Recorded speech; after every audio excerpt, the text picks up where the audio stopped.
சாத்தான்குளம் ஜபராஜ் ஃபெனிக்ஸ் அந்த கேஸ் வந்து சிபிஐக்கு மாத்தினப்போ இது தமிழ்நாட்டோட காவல்துறைக்கு அவமானம்னு சொன்னீங்க. இன்னைக்கு நீங்க உத்தரவிட்டதுக்கு பேர் என்னங்க சார்?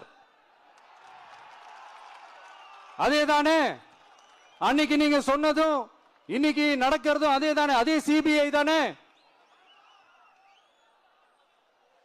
அதே சிபிஐ ஆர்எஸ்எஸ் பிஜேபியோட கைப்பாவையா தான் இருக்கு.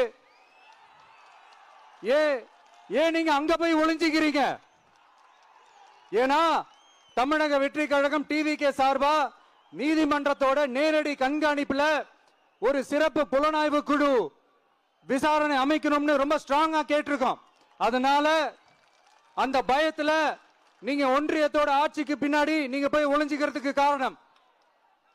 இன்னும் உங்களோட ஆட்சியில் இன்னும் எத்தனை அட்ராசிட்டிஸ், அண்ணா யூனிவர்சிட்டி கேஸ்ல இருந்து இன்னைக்கு அஜித் குமார் அவர்கள் கேஸ் வரைக்கும் எல்லாத்துக்கும் நீதிமன்றம் தலையிட்டு உங்க கவர்மெண்ட் கேள்வி கேட்டுக்கிட்டு இருக்கு. எல்லாத்துக்கும் நீதிமன்றம் தலையிட்டு கேள்வி கேட்கணும்னா அப்புறம் நீங்க எதுக்குங்க சார்?